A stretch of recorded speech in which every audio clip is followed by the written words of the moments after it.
Muy buenas noches a todas y a todos. Muchas gracias por acompañarnos a la presentación del informe de la Comisión Lancet para el acceso a los cuidados paliativos y alivio del dolor. Sabemos que llegar al centro entre semana es siempre un gran esfuerzo, así es que el agradecimiento es mucho mayor. Para no retrasar más el inicio de este interesantísimo evento y poder escuchar todo lo que nuestros invitados tienen que decirnos, le voy a ceder la palabra al doctor José Ramón Cosío Díaz, integrante del Colegio Nacional. Muchas gracias, muy buenas tardes tengan todos ustedes. A nombre del Colegio Nacional, desde luego de los tres integrantes que convocamos a este encuentro, la doctora María Elena Medina Mora, el doctor Julio Frenk y su servidor, nos da mucho gusto recibirlos en esta magnífica instalación de la Escuela de Medicina, entonces, Facultad de Medicina en la Universidad Nacional. Agradecemos al doctor Fajardo el que nos haya dado cobijo en esta institución.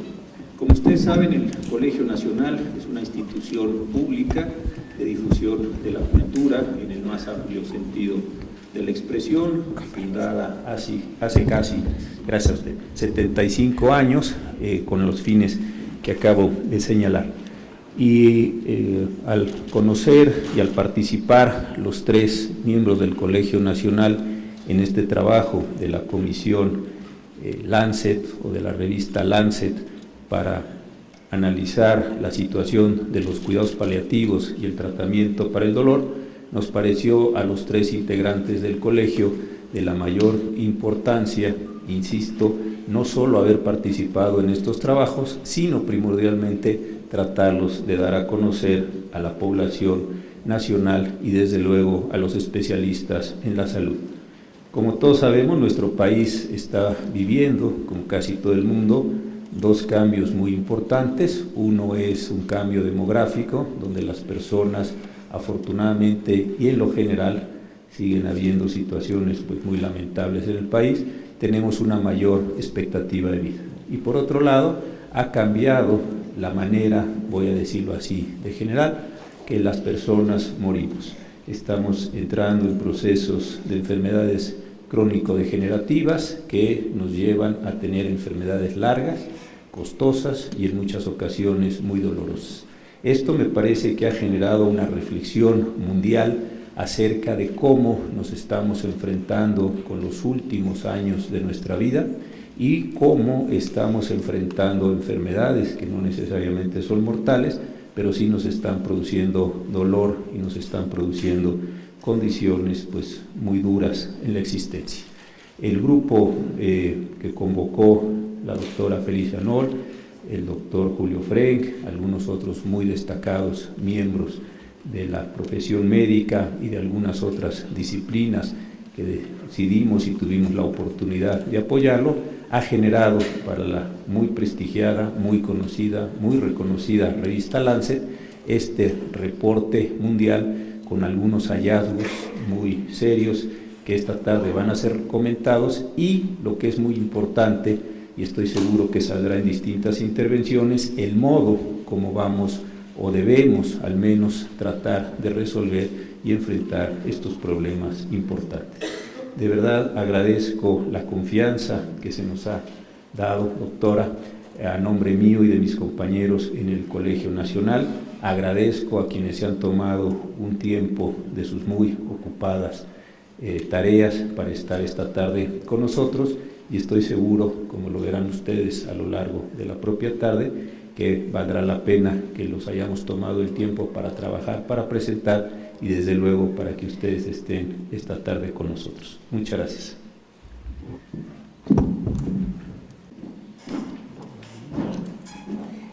Muchas gracias, doctor Cosío. Ahora voy a permitirme leerles de manera muy breve un currículum que en realidad ocupa cientos de hojas y que no alcanza para describir muchas de las cosas que ha hecho la doctora Felicia Marino. Ella es doctora en Economía por la Universidad de Harvard, es profesora de la Facultad de Medicina Leonard M. Miller y directora del Instituto de Estudios Avanzados para las Américas de la Universidad de Miami. En México es presidenta de la organización civil Tómatelo a Pecho, de la cual tengo el honor de ser vicepresidenta. Además, es economista principal y directora del programa Universalidad y Competitividad en Salud en la Fundación Mexicana para la Salud. Es miembro de la Academia Nacional de Medicina, la primera economista, y preside la Unión Latinoamericana contra el Cáncer de la Mujer. Cuenta con más de 190 publicaciones académicas, entre las que destacan el informe de la Comisión Lancet Mujer y Salud, Cerrando la brecha del cáncer.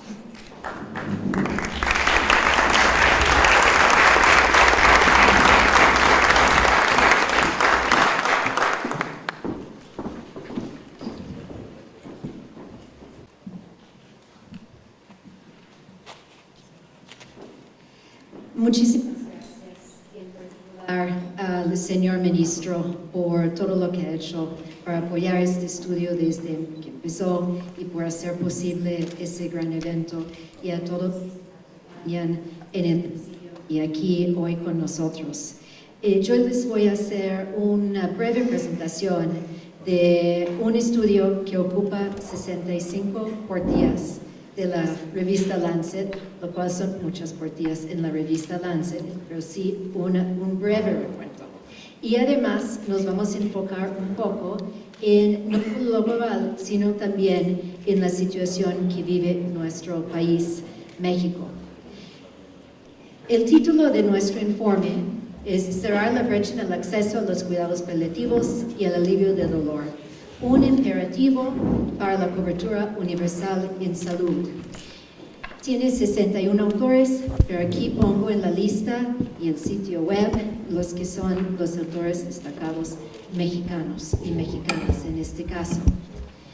Yo quisiera empezar leyendo a ustedes el primer párrafo de la introducción de este estudio, y consciente de que un testimonio apropiado para un evento en el Colegio Nacional y con la Academia Nacional de Medicina es esa que escribió Leo Tolstoy, que es The Death of Ivan Ilyich en 1886. Y la frase que escribió Tolstoy es: a partir de ese momento comenzó el llanto, que duró 3 días y fue tan terrible que fue imposible oírlo sin horror, incluso a través de 2 puertas. Y nuestro informe dice lo siguiente: imagine sus últimos meses, semanas y días de vida. Imagínense cada uno de ustedes esos momentos. Como la mayoría, probablemente usted espera estar libre del dolor y del sufrimiento. Considera, sin embargo, un escenario en el que usted y aquellos a los que usted quiere enfrenten estos días dolorosos sin acceso a cuidados paliativos que podrían haber aliviado su sufrimiento. Ivan Ilyich, privado incluso del opio, para calmar el miedo y la agonía. ¿Es inimaginable este escenario para cada uno de ustedes? Pues es la realidad de la gran mayoría de las personas que ocupan nuestro mundo y sobre todo los pobres. Y de eso se trata nuestro estudio y por eso lo escribimos. La situación para la mayoría de las personas que comparten este mundo con nosotros es mucho peor de lo que era para Ivan Ilyich, para Tolstoy, en 1886.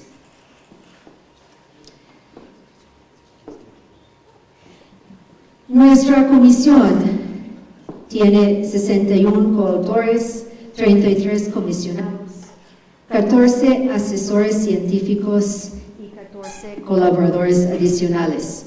Es un enfoque diagonal, una mezcla de expertos en cuidados paliativos y control de dolor y especialistas en sistemas de salud y salud global.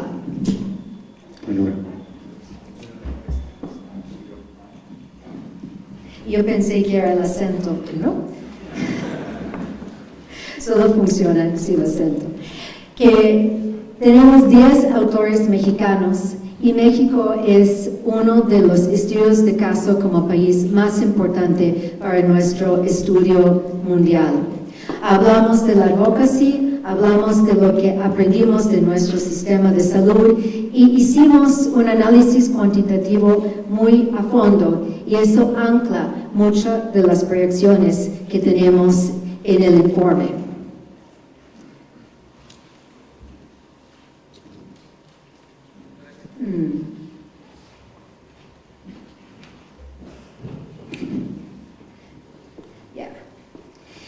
Tenemos 4 partes de la presentación y como aprendí de mi marido que está sentado ahí, me gusta la letración de letras.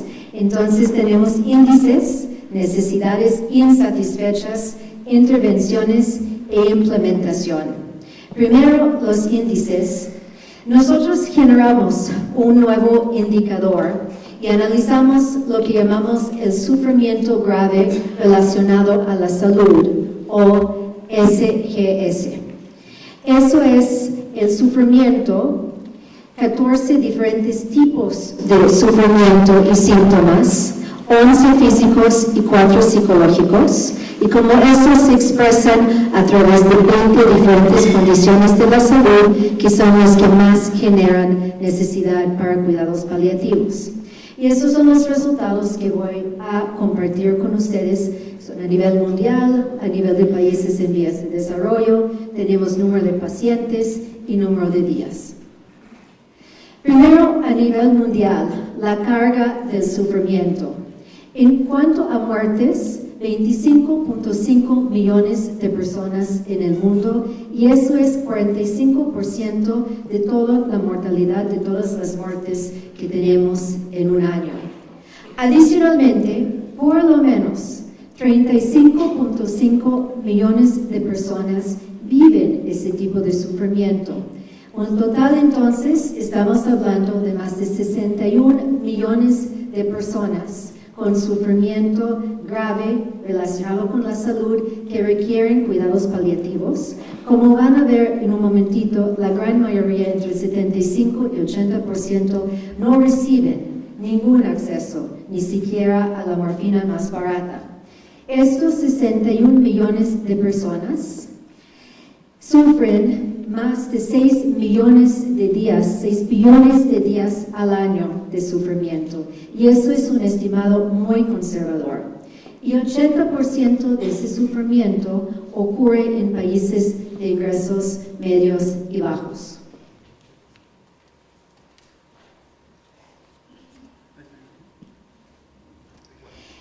La carga de sufrimiento en México. Nosotros estimamos 468,000 personas con sufrimiento grave relacionado con la salud.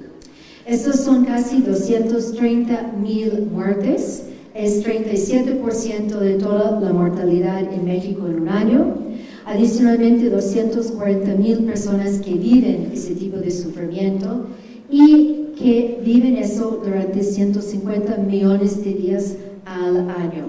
Se concentra en cáncer, VIH, lesiones, demencia, enfermedades de hígado y las enfermedades pulmonares. Y entre los niños, son 16,000 niños al año que mueren con este sufrimiento, y eso es el 42% de toda la mortalidad infantil en nuestro país. Ya vimos el indicador, digamos, de la necesidad. Ahora la necesidad insatisfecha. Y eso lo vamos a ver a través de un indicador que es el control de dolor. Cuidados paliativos abarca mucho tipo de sufrimiento, como ya les mencioné, psicológico y físico. Nosotros tomamos eso como trazador porque no hay información sobre el acceso a otro tipo de cuidado paliativo a nivel mundial. Pero ese trazador resulta ser de lo más sensible, lo más importante cuando uno está hablando de sufrimiento. Nuestro mapa, que ha sido un poco el índice, lo que más se ha hablado de todo el estudio, ese es un mapa del mundo, pero no en términos de kilómetros cuadrados. Eso es el mapa de acceso a morfina equivalente, que son todos los opioides, reducido a su común denominador expresión, que es la morfina oral. Su acceso por paciente con necesidad, por paciente que sufre, que requiere cuidados paliativos y que requiere un medicamento para controlar el dolor. El mapa habla por sí mismo porque casi todo nuestro mundo desaparece.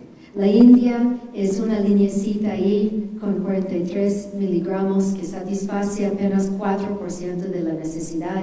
China y Rusia también desaparecen del mapa.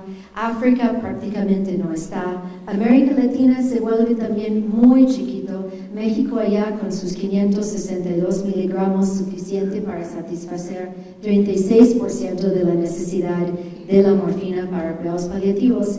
Y en nuestra región, Argentina es el país que sí logra un nivel casi a la par con la necesidad.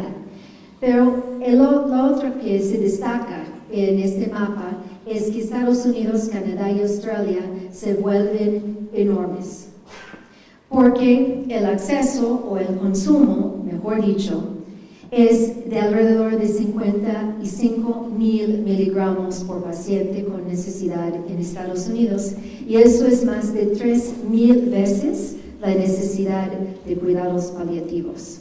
Eso no implica que todas las personas que viven en Estados Unidos tengan el acceso a los medicamentos que requieren. Solo implica que eso es lo que hay disponible en el país. Nuestro estándar es Europa Occidental, donde uno en general piensa que países como Alemania, Inglaterra, España, Noruega están haciéndolo bien.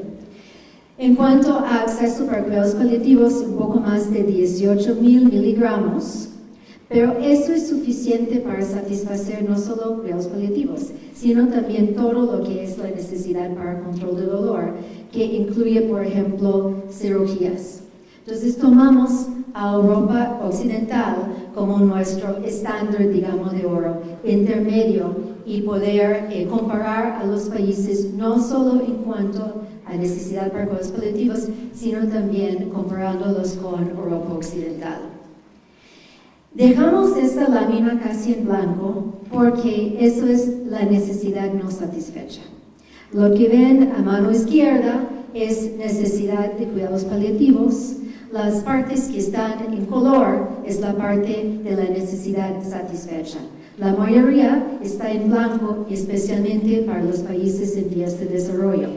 El otro, el círculo más grande, es la necesidad total para la morfina, para opioides, la necesidad total según, digamos, la norma, el estándar de Europa.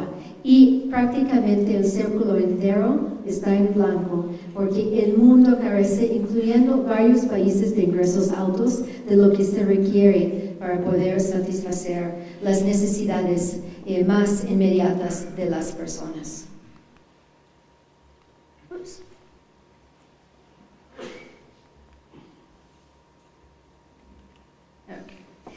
La inequidad en la concentración de la morfina a nivel global.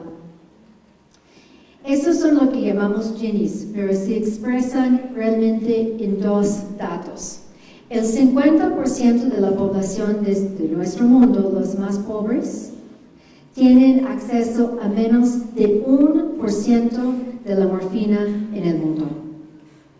Y el 90% de la morfina en el mundo se concentra entre el 10% de la población más rico. Nosotros como comisionados nunca habíamos visto, y son muchos años de estudiar la salud pública, nunca habíamos visto un indicador tan inequitativo como es el acceso a control de dolor. En México, como vieron en el mapa, también vivimos una falta. Nuestro estimado es de 562 miligramos por paciente con necesidad de cuidados paliativos, y el requerimiento que estimamos es un poco arriba de 1,500 miligramos. Eso implica que por lo menos 64% de la necesidad está insatisfecha, y resulta que cuando enumeramos los países, México ocupa también la posición 64 entre 172 países, pero la gran mayoría de los países por debajo de México son los más pobres, donde casi no hay nada, los que desaparecen completamente en nuestro mapa. Para cubrir las necesidades en total, las necesidades para el control del dolor estándar Europa, estamos aún más en desventaja. Nosotros estimamos una necesidad de un poco por arriba de 13,000 miligramos y logramos satisfacer apenas 4 a 5% de esta necesidad en México. Las intervenciones. Nuestra comisión propone un paquete esencial.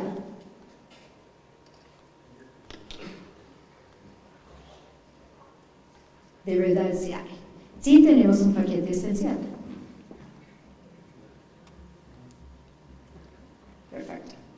El paquete esencial incluye como lo más esencial la morfina oral de liberación inmediata y inyectable, que es fuera de patente y lo más barato y necesario. Todos los medicamentos que estamos proponiendo están fuera de patente y están en la lista de medicamentos esenciales de la OMS. Además, nosotros hicimos un análisis de innovaciones en cuanto a equipamiento y sugerimos equipamiento de muy bajo costo, lo más necesario para ayudar a una persona que necesita cuidados paliativos. Y finalmente, la parte de recursos humanos. Y eso, como dice, es el paquete esencial. Nosotros sugerimos a países como México pensar en un paquete más ampliado de una vez, pero para todos los países del mundo, nuestra comisión insiste que en el marco de las metas de desarrollo sustentable, todos los países deberían tener cobertura universal de por lo menos el paquete esencial para 2030. Costeamos este paquete y eso es el costeo que nosotros tenemos para México. Yo quiero que concentren en la morfina dentro de lo que son las medicinas esenciales en este paquete, porque eso es lo que nos permitió costear el paquete en su mejor precio y el paquete como se está enfrentando un país como México en este momento. Casi todos los países del mundo, particularmente los de vías de desarrollo, están pagando más que el mejor precio internacional, están pagando más que los países de ingresos altos. En el caso de México, lo que es muy sorprendente es que se está haciendo una buena compra de casi todos los medicamentos. Se compara muy bien a nivel mundial, excepto morfina inyectable. Nosotros hemos revisado las bases de CompraNet en varias ocasiones y desafortunadamente nuestros datos sugieren que México está pagando más de 30 veces el precio mínimo mundial que deberíamos estar pagando para la morfina inyectable, y eso implica que el paquete en sí es más costoso de lo que debería ser. Pero aún hablando de 360 millones de dólares al año, son cifras menores. Menos de 1% del gasto público en salud es lo que se requiere para financiar el paquete esencial en México. El costo anual a nivel mundial para cerrar la brecha de la morfina es el otro enfoque que tenemos. A nivel mundial, a precios de hoy, lo que está pagando los países, estamos hablando de 600 millones de dólares. Si los países en vías de desarrollo fuesen a tener acceso a los precios más bajos, que es lo que nosotros estamos buscando que tuviesen, estaríamos en 145 millones de dólares. Y una cifra que nos llamó la atención muchísimo. El costo para proporcionar morfina a todos los niños que viven en países de ingresos bajos que lo necesitan es ligeramente mayor a $1 millón al año. Es nada. No hay ninguna excusa y ninguna disculpa de no tener este acceso para los niños de nuestro mundo y de hecho para todos. La situación en México, nuestro estimado para cerrar la brecha de la morfina para cuidados paliativos es apenas 1.4 millones de dólares al año. Y para niños, una cifra que es tan chiquito que es hasta patético, $4,000 al año es lo que hace falta a mejores precios para poder cerrar esta brecha. Para todo uso médico, 17 millones o 231 miles para niños. Entonces estamos hablando de un problema enorme en el mundo, de una inequidad absoluta y de algo que es de las pocas veces que uno encuentra eso en salud global, donde el costo no es la barrera, el impedimento más grande. El tema es la implementación y nosotros hicimos un análisis para el sistema de salud global, donde hacemos un llamado a UNICEF, al Banco Mundial, a poder tener plataformas para lograr mejores precios. Pero para terminar la presentación, yo quisiera enfocarnos en las recomendaciones para los sistemas nacionales de salud y en particular México en cuanto a cobertura universal en salud. La definición de la cobertura universal en salud según la OMS es la que está ahí. Todas las personas deberán obtener los servicios de salud que requieren prevención, promoción, tratamiento, rehabilitación y cuidados paliativos con protección financiera sin riesgo de empobrecimiento. A través de una ola de reformas a nivel mundial, los países buscan superar las transiciones epidemiológicas pese a tener sistemas de salud altamente fragmentados. Lamentablemente, en la gran mayoría de los países, y pese a este anhelo, no han prestado atención ni a cuidados paliativos ni a control de dolor. México, desde 2013, es una de las excepciones. Y quiero subrayar eso, una de las excepciones buenas. Entonces, pese a haber compartido con ustedes datos difíciles de digerir por estar en un país como México, a nivel de la política pública han habido cambios muy importantes y uno espera que pronto veríamos cambios importantes también en las cifras. Cuando nosotros empezamos a trabajar el informe mundial y en el caso México en 2013, había una sola buena noticia, que tenemos una ley innovadora, una ley marco, un marco legislativo, desde la Ley General de Salud y después las modificaciones y ampliaciones de 2013. Pero en 2013 realmente nadie había prestado atención a esta ley. Y en un análisis que hizo el ministro devastador de lo que había pasado con esta ley, se vio la necesidad de sacar adelante la NOM y el acuerdo. Mismo que se hizo en un cambio en la rectoría en 2014.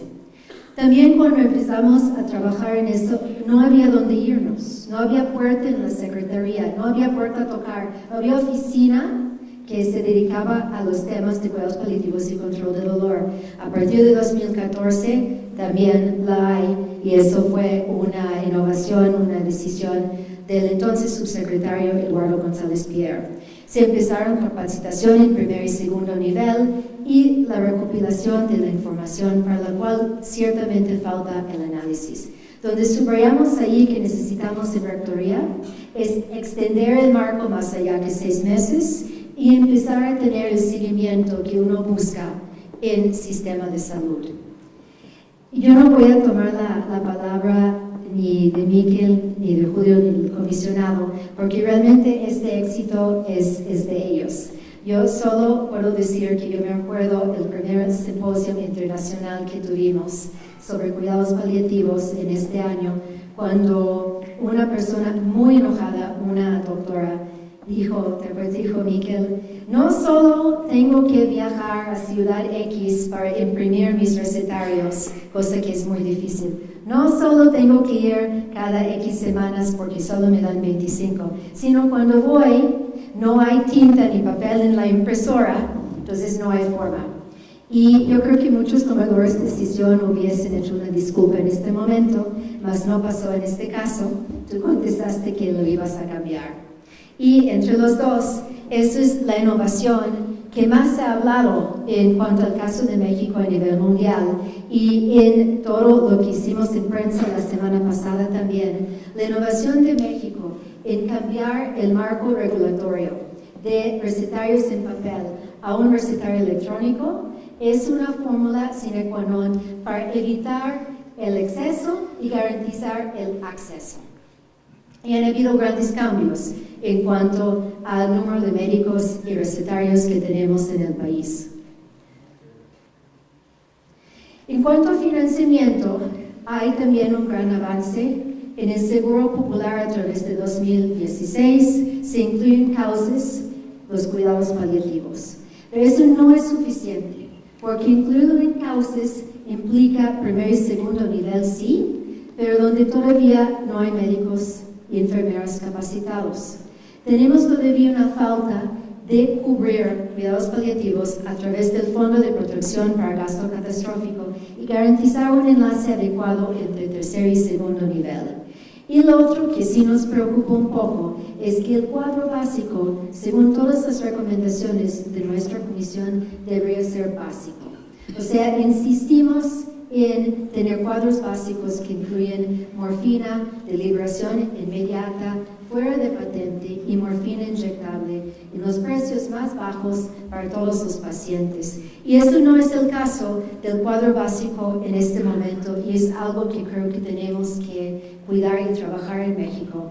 Y incluyo esta foto de esta señora porque yo la conocí en el INCAN con la doctora Allende en un área fabulosa de cuidados paliativos, pero donde desafortunadamente ella no pudo accesar al medicamento más barato y tuvo que pagar precios increíbles para una persona que ni hablaba una sola palabra de español y que logró a través de su hija explicar que llevaba 2 años con cáncer de cervix, con un dolor agudo y sin acceso a nada. Y no había forma de darle acceso a ella a los medicamentos que recomendamos en el paquete esencial. La parte de recursos humanos que también estudiamos es donde hay que concentrarnos. Nosotros evaluamos la mayoría, no todos, de las escuelas de medicina y de enfermería. Y realmente muy pocos, el 15% de las escuelas de medicina, el 12% de las de enfermería, tienen un curso obligatorio de cuidados paliativos. Entonces, al tener una ley y una NOM que implica que hay que prestar, que el paquete tiene que estar en manos de los médicos y las enfermeras, incluyendo los medicamentos adictivos. Si no logramos capacitar adecuadamente a nuestros estudiantes, va a llegar a ser un punto de enorme riesgo para nuestro México. Lo que nosotros seguimos analizando entonces es por función lo que hace falta y ahí está la lista. Seguimos sin un programa nacional, seguimos sin un sistema de seguimiento, seguimos sin integración en segundo y tercer nivel. En seguridad social necesitamos un análisis a profundidad de acceso. En prestación no hay fuera de las grandes ciudades todavía y la cadena de abasto y distribución sigue siendo incompleta. No tenemos personal capacitado y nos falta enseñanza en las universidades.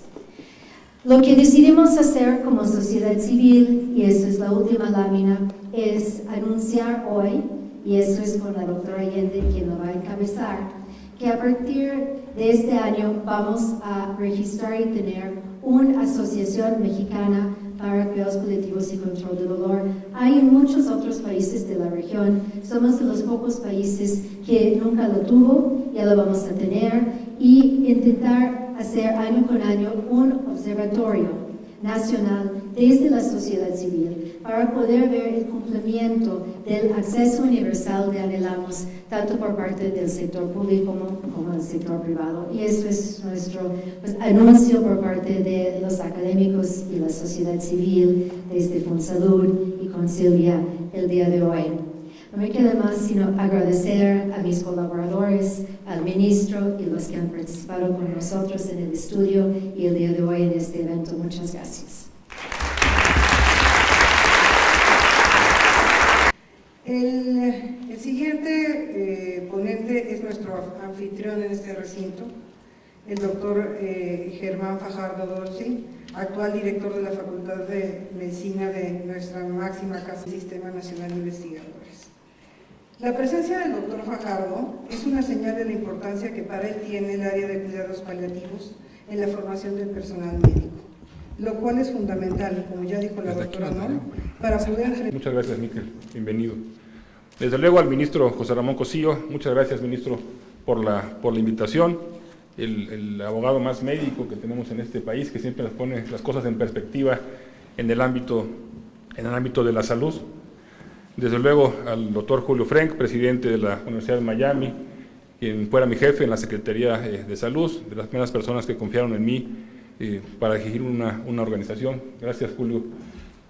A Felicia por la coordinación y por los resultados de este importante artículo que hoy se nos presenta de esta comisión, al señor comisionado de la COFEPRIS, mi amigo a Julio Sánchez Itepos, y desde luego a la presidenta de la Sociedad Mexicana de Salud Pública. Muy distinguidos invitados, doctor Guillermo Soberón, muy buenas tardes tengan todos ustedes. Debo de expresar mi gratitud al Colegio Nacional, particularmente, como ya lo mencionaba el ministro Cosío, por la invitación a participar en la presentación de este importante informe en forma de artículo de la revista Lancet sobre disminuir el abismo en el acceso a cuidados paliativos y el dolor, un imperativo de la cobertura universal en salud. Y también porque esta se realice en este Palacio de la antigua Escuela de Medicina y en este emblemático auditorio Gustavo Vaz, sede permanente del Consejo Universitario. Más aún, cuando al menos 3 recientes exdirectores de la facultad han hecho y hacen un esfuerzo importante en el impulso de los cuidados paliativos, manejo del dolor y muerte digna en este país.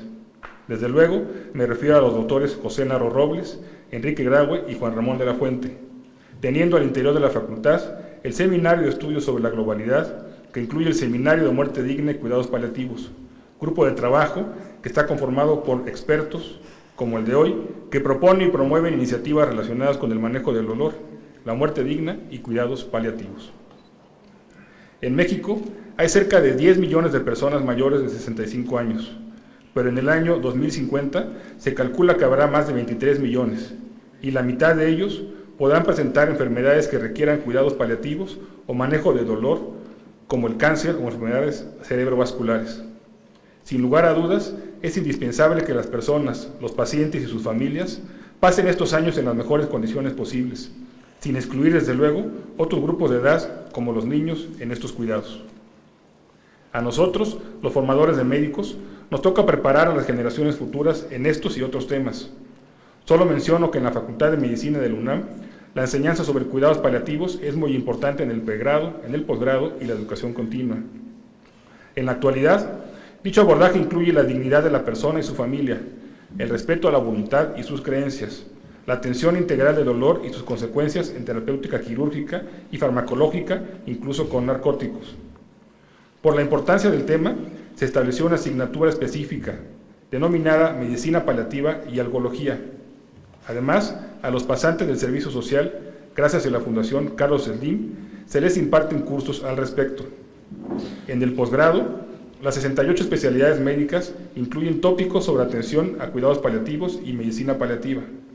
La facultad además ofrece cursos de alta especialidad, 7, y 17 cursos y diplomados para el equipo de salud, médico general, médicos especialistas, enfermería, población abierta y familiares de pacientes.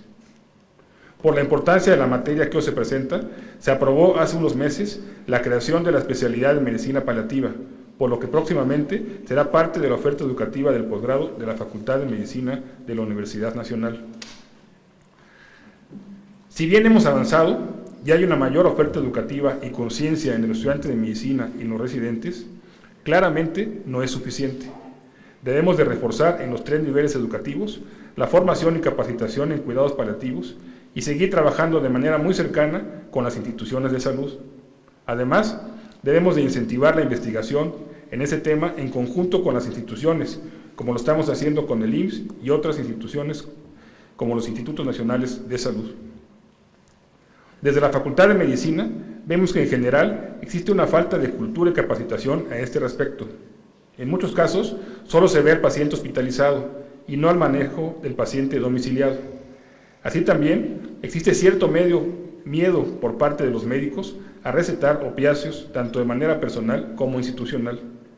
Si bien existen programas de capacitación en cada institución, a nuestro juicio deben de incrementarse y fortalecerse, con una mayor y activa participación del primer nivel de atención médica.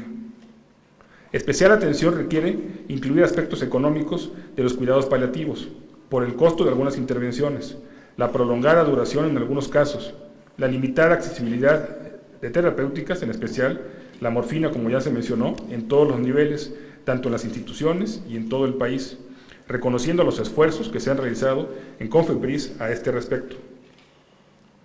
Desde luego, como se menciona en el artículo, es también deseable una mayor participación de la sociedad civil organizada, esto es, un mayor compromiso social para ayudar a los pacientes, tener una mejor calidad de vida, una atención integral biológica, psicológica, social, económica, acompañada del equipo de salud multidisciplinario.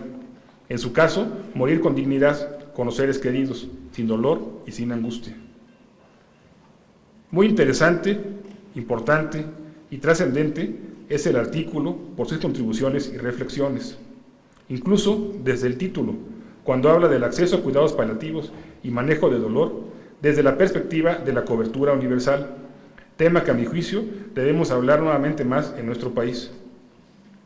Debo decir que es impresionante el resumen ejecutivo, que en lugar de ser un abstracto, se encuentra en realidad con un testimonio de una persona que sufre de dolor y que dice de manera muy clara que sin dolor o con el manejo del mismo puede y merece la pena vivir, y en el caso contrario, con dolor, prefiere no vivir, prefiere incluso quitarse la vida.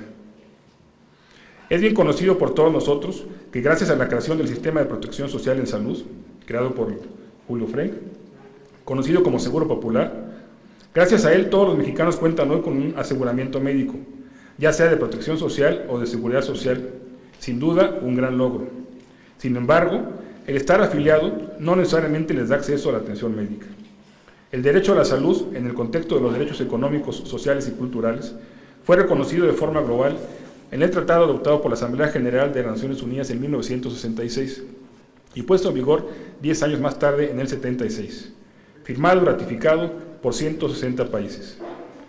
Este reconoce que toda persona debe disfrutar del más alto nivel posible de salud física y mental, lo que debe garantizarse a través del acceso a los factores determinantes de la salud y mediante un sistema de atención a la salud que sea accesible para toda la población. Derivado del derecho a la salud, se ha formalizado el derecho a la protección a la salud, que en nuestro país ese derecho fue reconocido en 1983, siendo secretario el doctor Guillermo Soberón, aquí presente, cuando la segunda gran reforma del Sistema Nacional de Salud. El acceso a los servicios de salud, entendidos de forma amplia, desde la promoción y prevención hasta los aspectos curativos y rehabilitatorios, resultan ser entonces la expresión final de los esquemas implementados. Acceso se define en lo general como la acción de llegar o acercarse, y como la entrada o entrar en comunicación con alguien. Así, sin ningún adjetivo, el acceso es una acción del lado del individuo, el cual es responsable de acercarse o entrar en contacto. En el ámbito de los servicios médicos, acceso sin adjetivos, se refiere entonces a la acción individual de aproximarse o llegar a los servicios de salud, sin que ello necesariamente implique obtener la respuesta buscada o esperada de los prestadores de servicios. Es decir, esta definición no considera a los prestadores en cuanto si los servicios están disponibles o si existe algún impedimento para prestarlos, si son oportunos en cuanto al tiempo y espacio para su prestación, o si son de calidad. Más complejo es en nuestro país cuando un ciudadano mexicano, debido a la fragmentación histórica del sistema, puede tener o no acceso o continuidad en atención médica, en este caso de cuidados paliativos o manejo de dolor, por pertenecer o no a un sistema. El concepto de acceso, entonces, puede abordarse cuando menos en 4 dimensiones.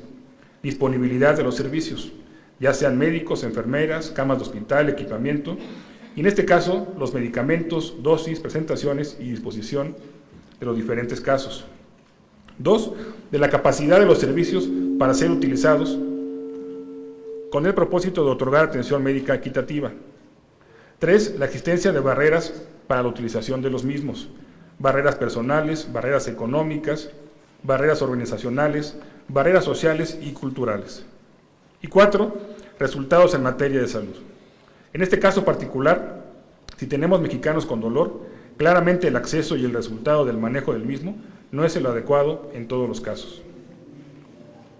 Para darse este acceso efectivo al manejo del dolor o de cuidados paliativos, debe contarse con la posibilidad de acudir sin barreras a los servicios y que los mismos tengan la capacidad resolutiva y calidad requerida. Debemos de estudiar la implementación de este paquete básico o paquete esencial, que decía Felicia, que propone el artículo en las diferentes instituciones del Sistema Nacional de Salud, sin importar si es o no derechohabiente, siendo una prioridad común en las diferentes instituciones de salud, utilizando la misma guía de práctica clínica, personal y costos. Pensar, tal vez, en clínicas o centros ambulatorios comunitarios de cuidados paliativos y tratamiento del dolor, financiados por el gobierno federal, pero no necesariamente operados por él mismo, para todos los mexicanos, sin importar el sistema al cual se tenga derecho, sino ser bien atendido y tener derecho por ser ciudadano mexicano. El acceso a los servicios de salud ha avanzado en todas sus dimensiones en nuestro país, desde la concepción de la protección a la salud como un derecho constitucional y en gran medida por el impulso otorgado por el financiamiento de los servicios a la población sin acceso a la seguridad social. Consolidar el acceso efectivo a los servicios de salud para todos es nuestro anhelo. Esto es, que una persona que presenta una condición de salud y que identifique la necesidad de atención pueda acudir sin restricciones financieras, de derechohabiencia, geográficas o de oportunidad a un servicio de salud con capacidad resolutiva, con calidad, en este caso, para el manejo de algo tan importante como es el control del dolor, cuidados paliativos o bien morir. Muchas gracias.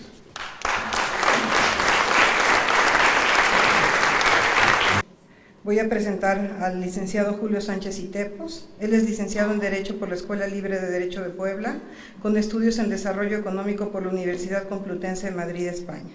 Se ha desempeñado principalmente en la gestión de órganos regulatorios como la Comisión Federal de Competencia Económica, la Procuraduría Federal del Consumidor y la Comisión Federal para Unitarios. Ya se ha dicho, y estoy segura de que el señor comisionado nos explicará más, que los esfuerzos hechos desde COFEPRIS han sido y son esenciales para garantizar el acceso a los insumos que se necesitan para una adecuada provisión de los cuidados paliativos. Adelante.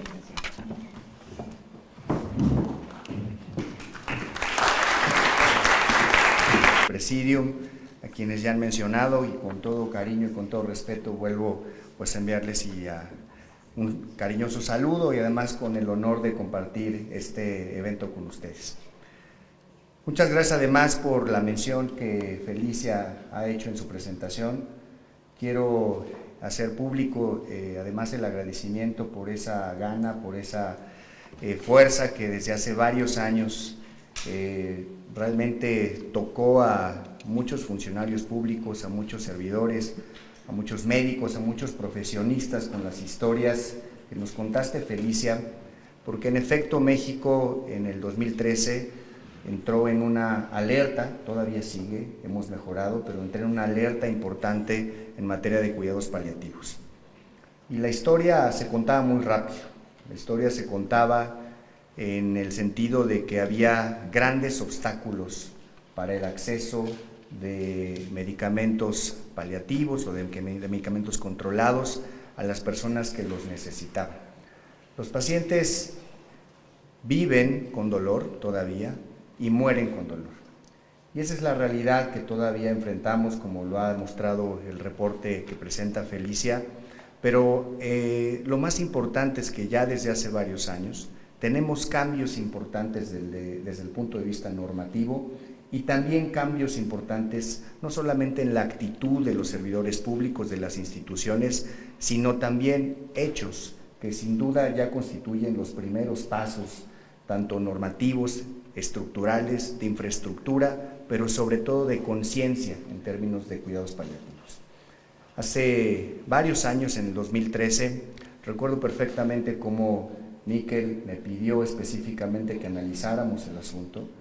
Me pidió además que creara, porque fue una una iniciativa de él específicamente, el Grupo de Acción Rápida.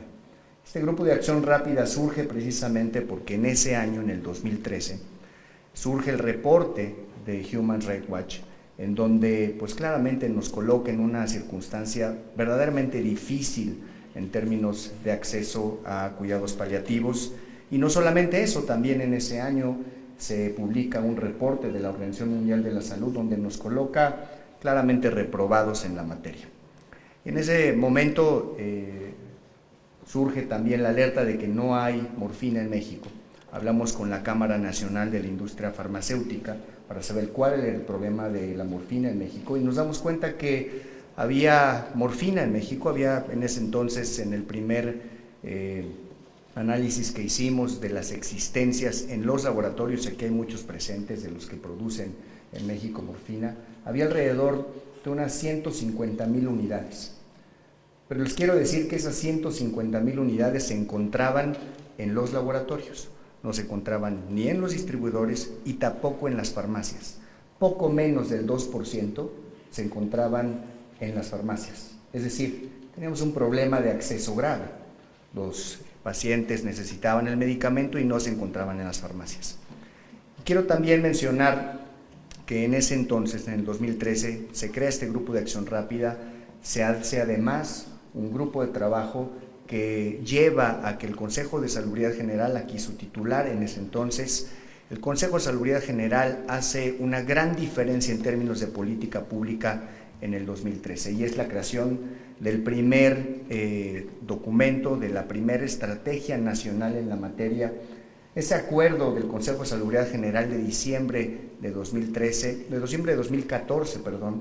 es el que señala específicamente 2 mandatos a la institución regulatoria, a la COFEPRIS, para poder arreglar en parte el problema de acceso a medicamentos. Primero, dar a conocer las reglas generales para el uso de recetarios especiales para estupefacientes y libros de control electrónicos para medicamentos de fracción 1, 2 y 3. Y segundo, establecer medidas para agilizar y garantizar la disponibilidad de estos medicamentos. A partir de diciembre de 2014 nos pusimos a trabajar por instrucciones de Miquel Arreola y en junio de 2015, el 15 de junio, lanzamos la plataforma para la tramitación de recetarios especiales con este código, que además permite que los médicos puedan registrarse en la plataforma, que puedan imprimir incluso sus propias recetas en sus casas, después de pasar por un proceso de registro 100% electrónico en 5 días.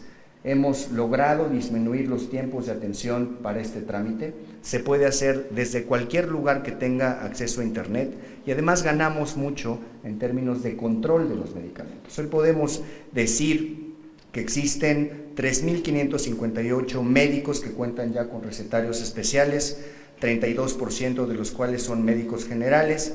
464 farmacias han validado y surtido recetas especiales con código bidimensional y ya hemos emitido un poco más de 700,000 recetas con códigos bidimensionales. Hemos dispensado ya cerca de 200,000 recetas con código bidimensional. Este es un esfuerzo importante y creo que lo debemos tomar tal como se refleja en las cifras, es decir, son solamente cifras de emisión de recetas especiales, pero los datos no han cambiado mucho. Todavía las farmacias no han ganado mucho en términos de disponibilidad de medicamentos controlados, solamente hemos avanzado 2%. Desde la emisión de la estrategia, pasando por los recetarios especiales, hemos generado claramente soluciones para que los médicos ya no tengan un obstáculo regulatorio y que puedan acceder de manera rápida a los recetarios especiales, que ya no son solamente 25 recetas o 50 recetas. Hoy se pueden emitir recetarios con 200 recetas y cuando se acaben solicitar nuevamente y se pueden obtener. El problema es básicamente un asunto de oferta y demanda. Es multifactorial, pero uno de los elementos que hemos identificado en el grupo de acción rápida e incluso hemos compartido en el grupo que dirige Felicia Null y otros muchos grupos que también trabajan sobre cuidados paliativos, es que existe una problemática específica en la profesión médica. Existe mucha necesidad de que los médicos conozcan los elementos básicos, técnicos, necesarios, suficientes para efecto de poder prescribir suficientes medicamentos controlados, morfina en particular. De tal manera que hemos avanzado, tenemos una estrategia, tenemos un plan, tenemos además un trabajo continuo y permanente en la materia, pero no basta.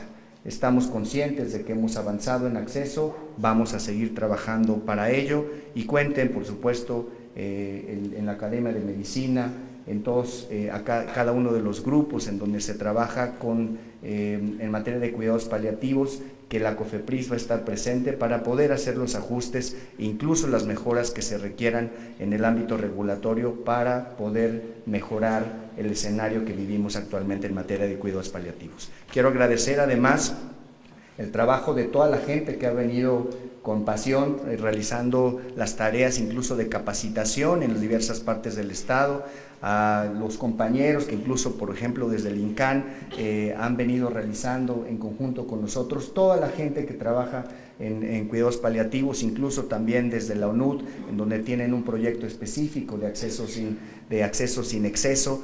Todos y cada una de estas actividades suman para efecto de poder conseguir lo que ya el Consejo de Salubridad General determinó como una estrategia integral de México en materia de cuidados paliativos. Muchas gracias, COFEPRIS está comprometida para seguir trabajando con todos. Buenas noches.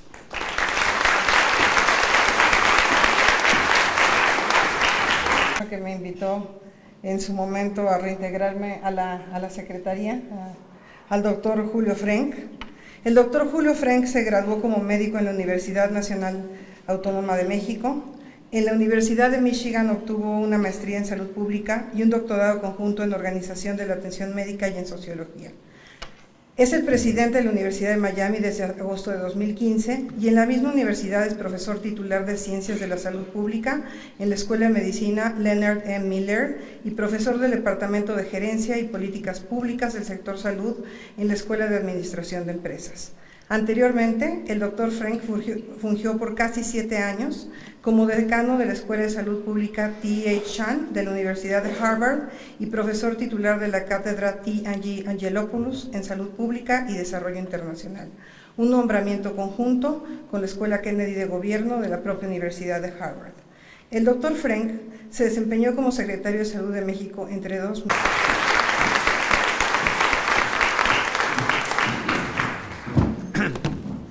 Gracias, Lourdes. Me da mucho gusto que ya van 2 que me presentan como su ex jefe y no saben la libertad que representa ya no ser jefe de nadie. Así es que muchas gracias por esa presentación. Es un gran honor estar hoy aquí y yo voy a hacer un comentario muy breve. Quiero primero destacar la importancia del estudio y dar un poco del contexto. Desde luego todos, creo que en este auditorio espléndido, entendemos que el Lancet es hoy en día la principal, la revista con mayor influencia en el ámbito de la salud en todo el mundo. Entonces, cuando esta revista de publicación semanal dedica la mayor parte de su número y cuando el editor en jefe, Richard Horton, quizás una de las figuras más respetadas, dedica su editorial y llama a este informe una de las publicaciones más importantes de los últimos años en el campo de la salud en todo el mundo, creo que estamos ante algo realmente que tiene una enorme trascendencia. El informe se publicó el viernes apenas. En este escaso primer fin de semana ha tenido, en la última contabilidad que me enviaron el día de ayer, 500 menciones en medios en todo el mundo, incluyendo las principales publicaciones de todo el mundo, como el Washington Post, que dedicó una historia muy larga a la Associated Press. Todas las principales publicaciones del mundo se han referido a este informe. Es realmente notable y me da una enorme satisfacción que la primera presentación del informe fuera después de la publicación se da aquí en México, donde tanto del trabajo que inspiró y dio lugar a esta publicación se generó. De manera que hoy estamos haciendo la presentación por primera vez en español y esto ocurre aquí en México. Creo que realmente es algo de enorme trascendencia que México acoja la presentación de esta publicación tan importante. Y por ello le agradezco mucho al Colegio Nacional, que en particular como ya decía el ministro Cosío, los 3 miembros que fuimos también miembros de la comisión, el propio ministro, Mariana Medina Mora y un servidor, hayamos podido participar en la coordinación de esta presentación y desde luego al doctor Germán Fajardo por la hospitalidad. No sé si hacer una presentación en el antiguo Palacio de la Inquisición tenga algún mensaje especial, subliminal, porque estamos hablando de un problema de sufrimiento totalmente evitable en el mundo y además un problema que había pasado desapercibido. Y fue el trabajo de 3 años de un enorme cuidado que ha liderado Felicia Noll y un equipo de investigadores realmente talentoso, el que ha permitido ensamblar una imagen de una realidad que creo que había escapado la atención de las personas que dedicamos nuestra vida a los temas de salud en el mundo. La gráfica que mostró Felicia, donde se redibuja el mapa del mundo a partir de la disponibilidad de equivalentes de morfina, es el mapa que revela las mayores desigualdades que yo haya jamás visto en ningún tema relacionado con la salud. Ni siquiera la distribución de muertes por paludismo en el mundo o de muertes maternas, que son típicamente los indicadores que de manera más dramática reflejan la injusticia y la desigualdad en el mundo, se aproximan a estos niveles de desigualdad en el mundo. Y es algo que nadie había, de hecho, cuantificado y dibujado, y fue realmente una enorme creatividad en expresar. Nos habla, pues, de un fenómeno de inequidad extrema en el mundo que había pasado desapercibido, porque hemos vivido los 15 años de las metas de desarrollo del milenio y no hay una sola mención a esto. Con gran atino se habla de cerrar las brechas en mortalidad infantil, en mortalidad materna, en paludismo, en SIDA, etcétera, pero esta dimensión de la desigualdad en el mundo no había sido analizada. Pero junto con la magnitud del problema, y creo que los números que presentó la doctora Noll son elocuentes, nuevamente creo que pocos teníamos la noción de que casi la mitad de todas las muertes que ocurren en el mundo en el año suceden en condiciones de dolor extremo, de sufrimiento extremo en materia de salud, sufrimiento que además es totalmente evitable. La mitad, casi 45% de las muertes, que 2,5 millones de muertes de niños, de un total de aproximadamente 6 millones, o sea, nuevamente casi la mitad de las muertes de niños, ocurren bajo las mismas condiciones de sufrimiento extremo, totalmente evitable. El hecho de que además se agreguen otros 30 y tantos millones de personas que no mueren, pero viven y tienen que tolerar estos grados de sufrimiento extremo, nos habla verdaderamente de una crisis, no solamente de una falla extrema, no solamente de los sistemas de salud, sino yo me atrevería a decir de una falla moral, de no haber atendido esta crisis del dolor que, como ya vimos en ese mapa, afecta de manera desproporcionada a la gente más vulnerable y pobre del planeta. Las razones son complejas. Creo que el informe es un informe sumamente cuidadoso en los aspectos técnicos. Se dio esta convocatoria que hizo Felicia de poder unir a miembros muy destacados de la comunidad de expertos en cuidados paliativos con los expertos en salud mundial y esa combinación resultó muy poderosa. El informe tiene un rigor técnico extremo. De hecho, una de las ventajas de que se haya publicado por el Lancet es que pasó por el proceso rigurosísimo de revisión de pares. De hecho, hubo del orden de 15 revisores que hicieron comentarios y análisis detalladísimos que implicaron larguísimas horas de trabajo, sobre todo de la primera autora, que es la doctora Noll, y que dieron lugar a un informe que, como digo, el editor en jefe de Lancet califica como uno de los documentos más importantes de los últimos tiempos. Entonces, ese proceso del rigor, la combinación del rigor científico, de la revisión de pares, de la publicación por la principal revista médica, ante un problema de enorme significado social, yo creo que es una combinación que no vemos muy a menudo. Y aquí es donde se ve el poder que tiene el trabajo intelectual riguroso con el poder promover causas que atiendan o causas sociales de la primera magnitud. Es el lema del Colegio Nacional, libertad por el saber. Es que avanzando el saber también somos libres o podemos aspirar a liberarnos de algunos de estos problemas sociales. Las causas son complejas, pero yo lo resumiría en el hecho de que en este debate le hemos puesto mucho más atención al problema del exceso que al problema del acceso. Y mi tocayo Julio Sánchez Istepos acaba de hablar de la necesidad de garantizar acceso evitando el exceso. Pero hasta ahora, sobre todo la forma en que Estados Unidos, la crisis de opiáceos, de abuso de opiáceos en Estados Unidos, que es una crisis real y seria y que hay que tomar muy, muy en cuenta, esa realidad ha dominado la atención en el debate público y ha generado medidas extremas para, a nombre o en aras de evitar el exceso, controlar y reducir y restringir el acceso a usos legítimos médicamente justificados de medicamentos tan poderosos y tan baratos como es la morfina. Ese creo que es uno de los problemas verdaderamente graves. Pero yo quiero terminar con una nota positiva, porque uno lee este informe y de pronto dice uno, bueno, ¿cómo es posible que no hayamos visto esta crisis del dolor, del sufrimiento extremo prevenible? Pero lo que hay en el informe es verdaderamente un mensaje de empoderamiento, de que sí se puede resolver.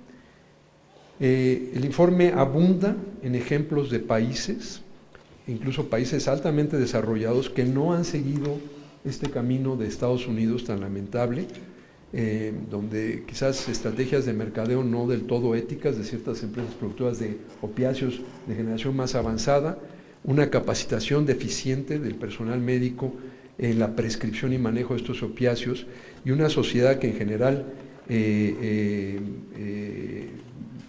crea condiciones sociales que promueven estas conductas. Esa combinación letal no se ha dado en todos los países avanzados. Hay ejemplos de países que han podido manejar un acceso a las indicaciones médicas justificadas de los opiáceos sin los problemas que vemos en otros países como Estados Unidos. Pero el foco principal no son los países avanzados, son los países de ingresos medios y bajos, y ahí destacan ejemplos notables, los ejemplos que hemos oído de México. Realmente el caso de México se destaca de manera muy importante. Nos habla de la importancia de tener instituciones sólidas como el Consejo de Salubridad General, y celebro que esté aquí su anterior secretario general, doctor Leobardo Ruiz, y tantos grandes titulares de esa institución de rango constitucional que ha permitido generar directivas como las que acabamos de escuchar. Instituciones como la Comisión Federal de Protección contra Riesgos Sanitarios, que fue una pieza fundamental de la reforma de salud del 2003, en donde casi todo el mundo habla del seguro popular, pero igualmente importante y fundamental fue la creación de la COFEPRIS, y me alegro que el actual y el anterior comisionado Miquel Arreola y Julio Sánchez Istepos estén aquí, porque muestra el poder que tiene crear instituciones que pueden entonces alertar, generar directivas y llevarlas a la práctica y generar avances muy importantes. Entonces, el informe muestra cómo, si bien todavía hay muchos retos, y creo que el análisis que se ha presentado muestra que México todavía tiene mucho camino para que avanzar en esta dirección, pero es claro que hay ejemplos fundamentales de países que han podido transitar en lograr el acceso sin los problemas del exceso. El paquete esencial es otra contribución que me parece fundamental. Es un paquete cuidadosamente construido, donde se incluye la necesidad de capacitación del personal de salud. Y finalmente, creo que el mensaje fundamental de que no hay cobertura universal sin cuidados paliativos me parece también muy importante. El ámbito de los cuidados paliativos había quedado marginado en los debates de política pública de salud. Muchas veces se piensa en los cuidados paliativos como la evidencia del fracaso de las instituciones, y no es eso. Los cuidados paliativos son una parte integral de todo el continuo de atención en salud. No solamente afecta los cuidados al final de la vida, aunque tienen un papel muy importante, no solamente son importantes cuando la cura o la prevención no son posibles, son un componente integral de todo el espectro de atención, y ponerlos en el centro de la meta de la cobertura universal, que es una meta ahora de parte de las metas de desarrollo sustentable, me parece que es otra contribución central de este informe. Finalmente, yo termino con esta nota positiva. Vivimos en un mundo donde tenemos una enorme cantidad de problemas muy complejos, ya sea casi imposibles de resolver o donde los costos son verdaderamente insuperables para resolverlos. Aquí tenemos una crisis mundial, un problema de enorme magnitud, donde el costo de resolverlo, como acabamos de ver, es trivial. El costo en todo el mundo de 147 millones de dólares es menos que el presupuesto anual de un hospital mediano en Estados Unidos. Y en México es menos del 1% del gasto público en salud. Pensar que cuesta menos de $1 millón al año resolver el problema de los 2,5 millones de niños que mueren sin acceso a cuidados paliativos, creo que debe ser un llamado de atención. Este es un problema que se puede resolver. Este es un problema grande, es un problema importante, pero es un problema que se puede resolver y donde la excusa o razón de que los recursos no son suficientes simplemente no se aplica. Entonces creo que es una oportunidad para actuar todos juntos, en México y en el resto del mundo, para dar una muestra de que ante una crisis de esta magnitud tenemos la voluntad y la entereza moral de enfrentar esta crisis con las herramientas que la ciencia ha puesto a nuestra disposición y darnos la confianza en nosotros mismos para seguir abordando otros de los muchísimos retos que tenemos por delante. Muchas gracias.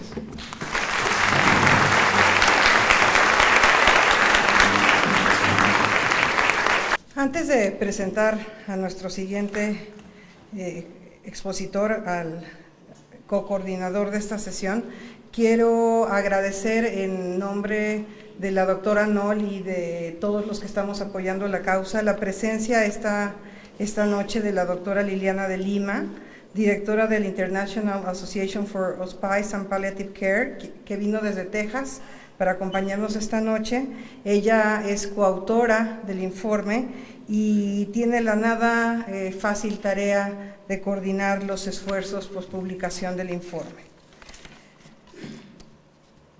El doctor José Ramón Cosío Díaz, mi profesor, él no fue mi jefe, pero fue mi profesor, jurista, Premio Nacional de Investigación 1998 y Premio Nacional de Ciencias y Artes 2009, es miembro de la Academia Mexicana de Ciencias, de la Academia Nacional de Medicina y de la Sociedad Mexicana de Salud Pública.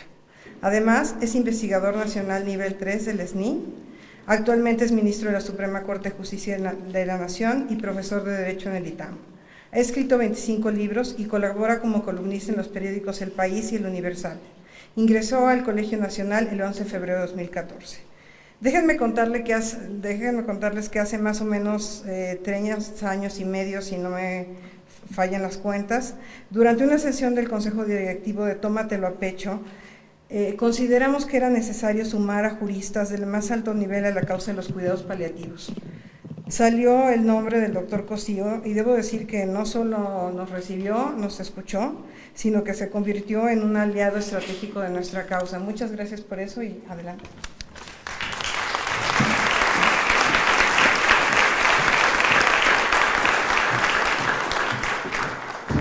Muchas gracias, muy buenas tardes a todos ustedes. Pues creo que la presentación del informe o del reporte ha dejado extraordinariamente claro en qué consiste. Creo que no hay ya a estas alturas dudas sobre un bosquejo general. Como decía el doctor Frenk, el informe se liberó el viernes pasado y está accesible para todos ustedes en Internet. ¿Cuál es la situación desde el punto de vista jurídico de los cuidados paliativos en México? Desde luego hay un reconocimiento en la Ley General de Salud a estos temas, pero tiene un problema el asunto.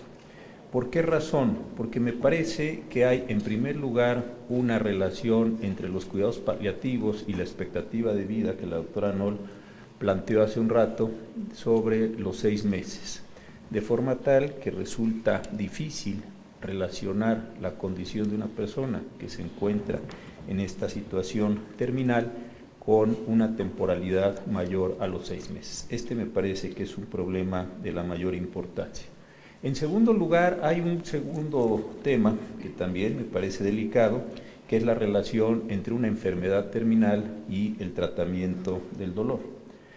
Porque, como se puede leer en esta ley, los medicamentos o el tratamiento general contra el dolor tiene esta relación con la enfermedad terminal y parece difícil desasociarlo.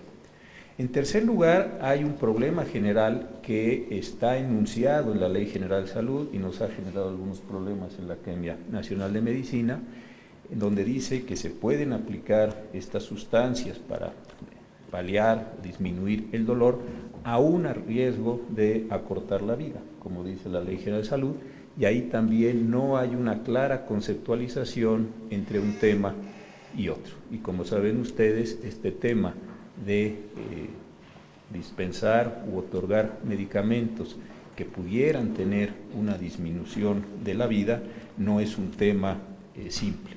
Y en cuarto lugar, y también lo han referido todos los expositores anteriores, hay un tema general de manejo de narcóticos en general, voy a usar el tema más amplio posible, en nuestra legislación de salud. Entonces, si uno se pone frente a la situación de los cuidados paliativos por una parte y el tratamiento de dolor por otro lado, sí me parece que nuestra legislación, y solo estoy a nivel de la ley, requiere una revisión, requiere un análisis importante. En ese contexto jurídico y para México, no trato otros temas que ya han sido abordados aquí, es donde me parece que tiene una extraordinaria importancia este reporte. ¿Por qué razón? Porque me parece que este reporte, a final de cuentas, está estableciendo una política pública general, integral, en materia de cuidados paliativos, diferenciada claramente de tratamiento del dolor o manejo del dolor. Entonces sí creo que aquí hay una conceptualización clara, precisa, de dos momentos que tal vez cuando se generaron estas reformas legales no tuvieron la capacidad o no tuvieron la previsión o simplemente por el estado del arte, en la situación de abandono que el tema ha tenido en nuestro país durante algún tiempo o tuvo durante algún tiempo, se presentó. Creo entonces que la importancia de este reporte Lancet es muy grande para volver a pensar el tema, no a partir de lo que está puesto en la Ley General de Salud, sino a partir de la política pública. A mí me preocupa cada vez más esta confusión de términos entre política pública y derecho. Como si hacer política pública quisiera decir hacer derecho, y me parece que sí hay que distinguirlo con una enorme precisión. En un orden jurídico como el nuestro, y solo me refiero a un artículo, al artículo 16 de la Constitución, donde dice que las autoridades tienen que actuar por mandamiento escrito, ser competentes y fundar y motivar la razón de su actuar. Quedémonos solo con eso como si no hubiera nada más en la Constitución. ¿Qué implica esta determinación jurídica del artículo 16 constitucional? Que ninguna autoridad puede actuar sin que una norma se lo permita. que ninguna autoridad puede actuar si no escribe, si no emite por escrito la razón de su actuar, si no relaciona una norma jurídica con una situación fáctica concreta y emite una resolución.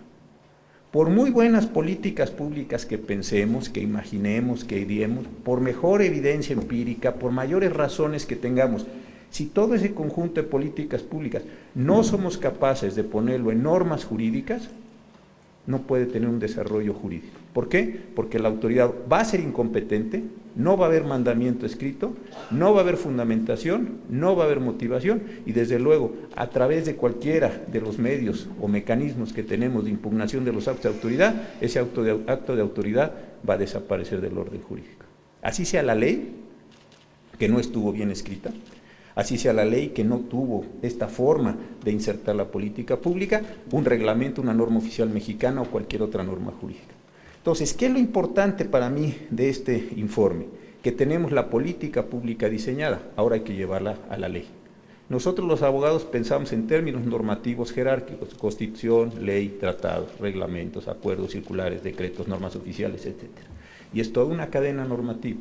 Si queremos que al final del día, en situaciones de pobreza, un niño en estas condiciones en las que la doctora Noll ha descrito muy correctamente, el niño, más allá de lo que diga la ley, la disposición, etcétera, reciba la dosis diaria, periódica, etcétera, para evitar el dolor, tenemos que hacer todo un desarrollo normativo preciso, técnico, fino, elegante. ¿Para qué? Para que vayan descendiendo las normas jurídicas y la autoridad que va recibiendo el mandato de una norma superior puede ir actuando en consecuencia hasta decir, estoy legitimado por la norma jurídica para darle a este chiquito todos los días un tratamiento para evitar su dolor. Este es el asunto central para nosotros los abogados. Entonces, creo que vale muchísimo la pena volver a pensar que esta política pública la tenemos que ir llevando hasta hacerla una práctica jurídica, más allá de los problemas médicos, más allá de los problemas de las enfermeras, más allá de los cuadros clínicos, hasta hacerla una realidad. Porque si eso no está perfectamente bien construido, esto no tiene ningún sentido de realización en un orden jurídico que con todos sus problemas pretende tener esta realización jurídica.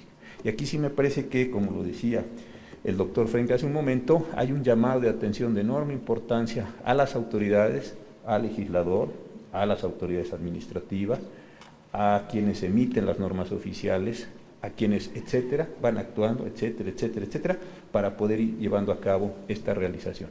Yo sé que a veces las personas piensan que los abogados somos formalistas, y yo les decía a los alumnos cuando los recibía en el Departamento de Derecho del ITAM, ¿qué otra cosa puede ser un abogado sino formalista?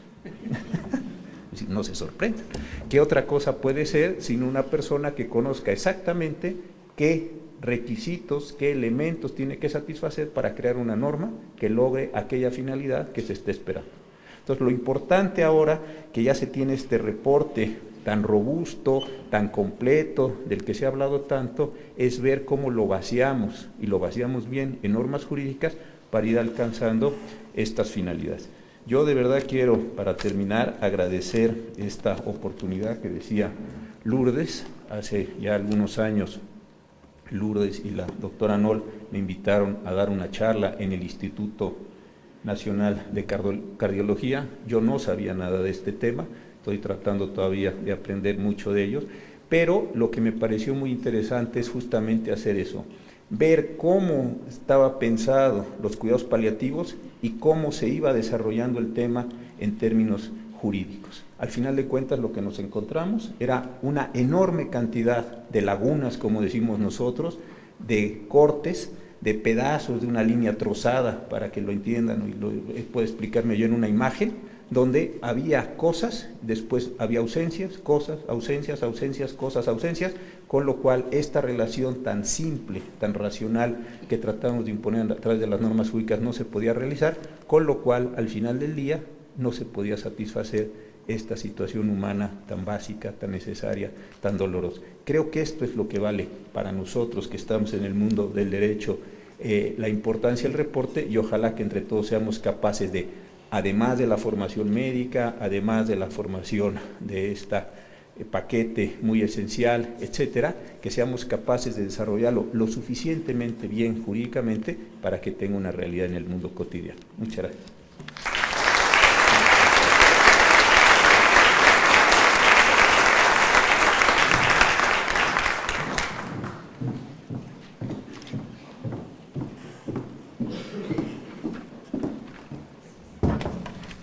Es el marco jurídico. Voy a presentar ahora a nuestro último ponente. Les recuerdo, por favor, que vayan entregando por ahí sus preguntas para esa parte de la sesión. Miquel Arriola Peñalosa es licenciado en Derecho.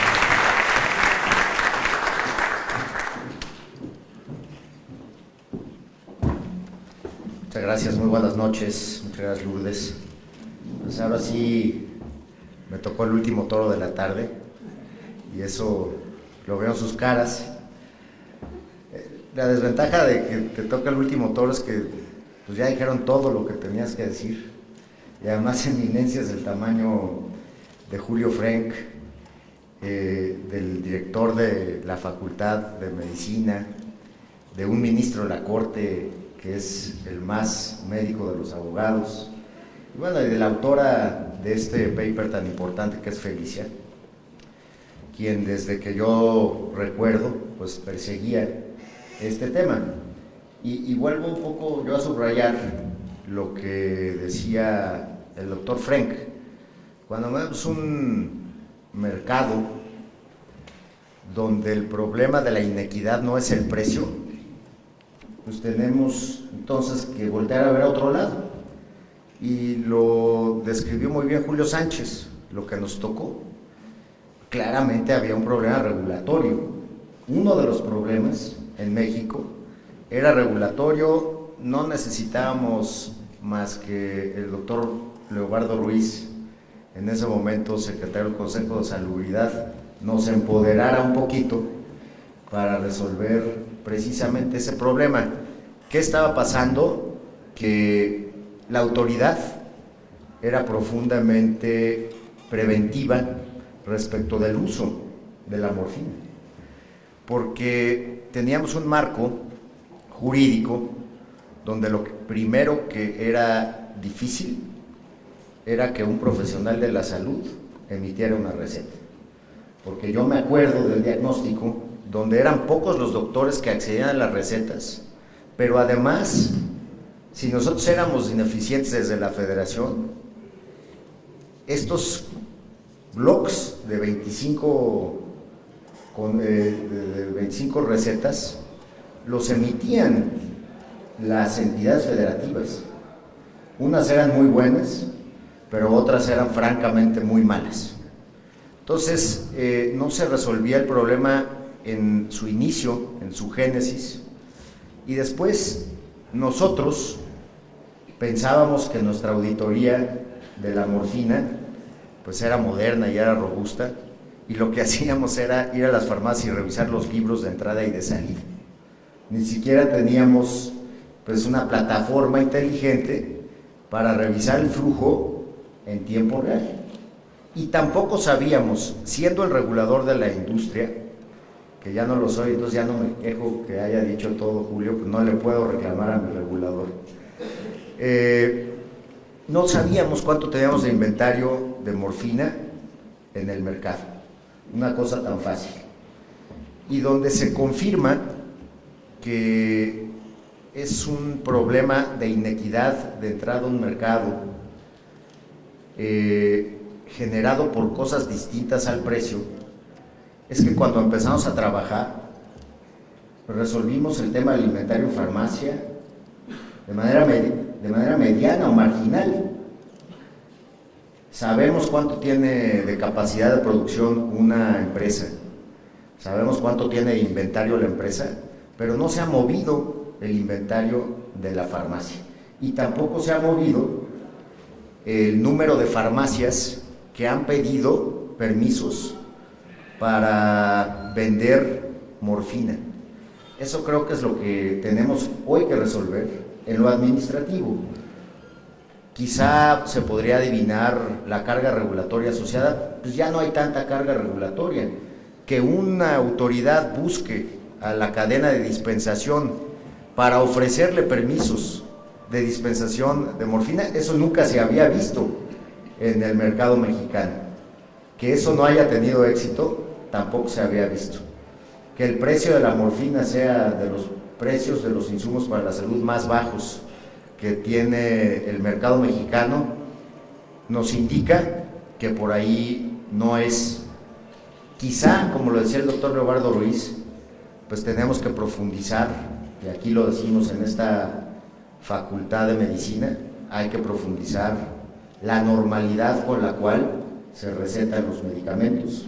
Esa es una parte del estudio, incluso que en su momento, con el cual en su momento nos paró los pelos de punta Felicia en el 2013, Felicia y Diedrich Lohmann, que nos vinieron a decir con razón que estábamos a niveles de África subsahariana en consumo per cápita de morfina. Y una de las premisas era la falta de capacitación. Yo felicito profundamente el estudio, porque si leyeron, yo no he leído todo el estudio, yo me aboqué a leer el resumen ejecutivo, pero léanlo, porque hay una tragedia peor que la otra. La primera es que no se tenga acceso simple y llanamente a los medicamentos contra el dolor. La peor es, como lo dice el resumen, es que se haya tenido, que se haya probado la eficacia y la eficiencia del medicamento y que después se regrese a ese centro de salud y ya no haya lo que pasó con este paciente en la India. Hemos avanzado mucho, creo que hoy es otra regulación. Hoy se metió a fondo el Consejo de Salubridad General por instrucciones del presidente de la República desde el 2013. Habría que llenar lagunas, como lo dice nuestro querido ministro Cosío, habría que hacerlo con su guía para que todo quede perfectamente bien hecho.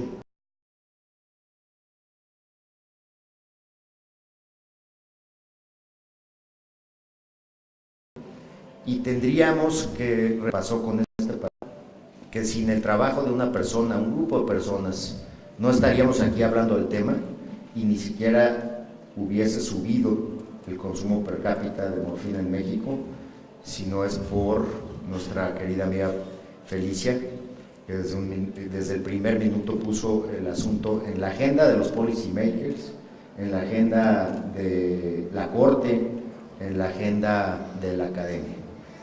Yo hago dos propuestas para terminar esta intervención.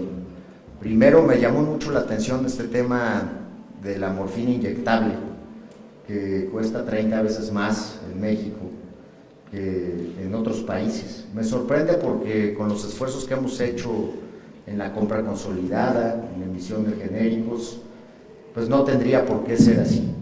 Y yo les pongo en la mesa pues todo el poder de negociación del Instituto Mexicano del Seguro Social para que, aprovechando nuestras economías de escala, podamos bajar de manera muy sensible los precios.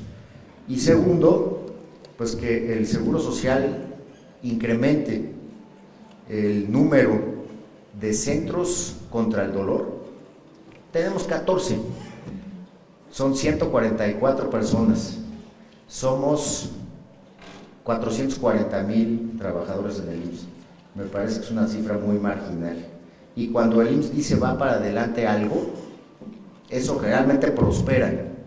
Entonces, hoy nos llevamos ese compromiso y también tenemos el compromiso que me parece que podemos superar, que de aquí al 2018 podamos incrementar en 25% nuestras compras totales de opiáceos, incluyendo este inyectable. Ojalá que podamos pegar ahí al tema del precio y seguir generando conciencia en materia de cuidados paliativos. Todas las unidades médicas de alta especialidad o los hospitales de segundo nivel que traten cáncer tienen que tener 99-100% de abasto de opiáceos, y tenemos que tener en nuestra política en materia educativa, en el Seguro Social, un acento profundo en la capacitación para usar estos medicamentos.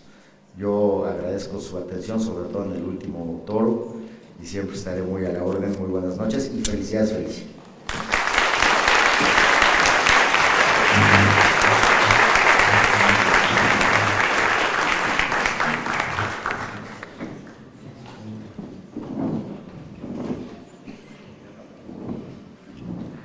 Debería trabajar basado en evidencias. Uno sí logra cambios ya con los indicadores desarrollados que tenemos de la Comisión, con los datos que existen, etcétera, que tenemos en México para con los colectivos y control del dolor. Me pregunta de la cobertura del paquete esencial, pero sí tengo un dato duro. De 2003 al 2016, subió 24%, para andar por ahí de 23.500. Y si nos acercamos con acceso, seguro que de forma de el acceso es bastante. Indirectamente sí, por esta razón.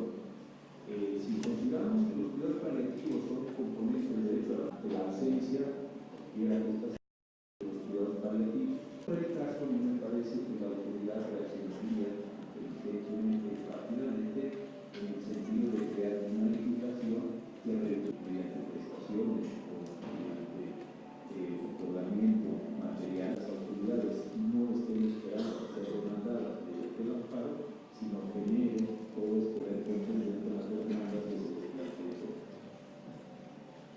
En farmacias en todo el país y cómo se lleva a cabo la colaboración con las farmacéuticas también para mejorar el acceso a opioides. El grupo de la COFEPRIS tendrá que coordinar un grupo con el propósito de generar acciones que mejoren el acceso. Ha sido complejo porque los representantes de este foro trabajamos de manera permanente para tener un control completo, un inventario de medicamentos. Un esquema pues muy, digamos, sencillo de oferta y demanda. Puede ser complejo, pero básicamente lo que ofrecen las farmacias tiene que ver con una mente en la demanda del producto. Si los médicos tendrían que recetar más medicamentos controlados, más opioides, para efecto de que pudiera haber precisamente esa demanda que justificara que las farmacias... Las universidades juegan el papel central de ser el catalizador de... En un cóctel que no es el que está en el patio central, está en el primer piso, ahí los esperamos y agradeceremos mucho su compañía. Buenas noches.